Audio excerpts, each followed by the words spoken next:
Ready. Hi, good afternoon. Good afternoon. Hi. So, you are all well aware of the lack of connect between academia and industry, and therefore the resultant lack of career readiness among fresh graduates. Right. Okay. So, what, according to you, what industry can do to bridge this gap? Okay. Firstly, I'd like to address what the real problem is before trying to say what the industry should do. I could probably first speak from the perspective of the marketing industry because that's where I'm from.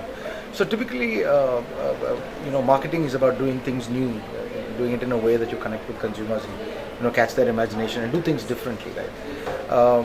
So how can you learn how to do something new by studying what has already been done, right? So there is studying the past, and that's why you have a subject like history. But then if you start looking at it from a scientific point of view, you have to analyze and figure out how to do things new.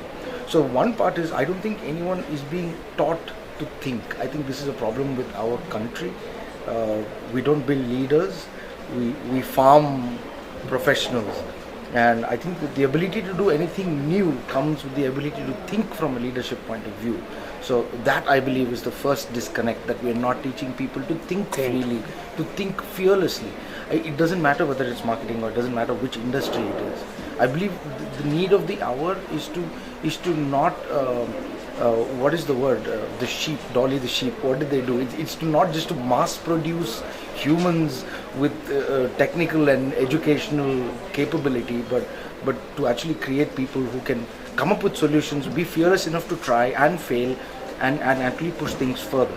Coming back to that, if that is the first issue, the second part is I think academia is constantly playing catch up.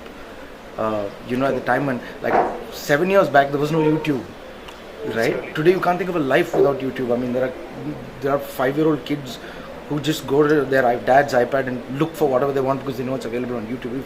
If that is the change in which human behavior is changing, right? So I take YouTube as an example because it talks about technology, it talks about entertainment, it talks about media, it talks about advertising, it talks about marketing, it talks about everything related and how human behavior has changed. If that is the speed at which things are changing, academia cannot be following it for 2 years and say, okay, now this is real, let's make a paper out of it and then pass it on to somebody else. So I believe, the perspective of academics itself should be real time in a lot of ways.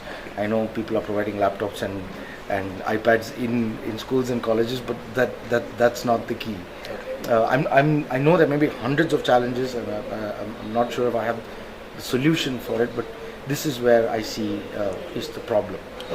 What the industry can do is, the industry should definitely contribute. Again, that comes from the insecurity of of people's own success, right? Most people don't know how they got there, so they're just too scared, like, oh my god, if I teach this guy, he will become a success. So I believe that's also got to do with an Indian mindset in terms of actually sharing knowledge and seeing how things can go forward. So I believe that's that gap. So then it all goes down to, okay, but I'm busy, where do I get the time, what will I get in return, so I believe you've got to see it all as to what it's really worth and take the effort to make it all happen. It can't be one over the other. This is my perspective. Thank you very much. Thank you. It was a Some pleasure. fresh thinking there. Thank you. Thank you. Thank you. Bye.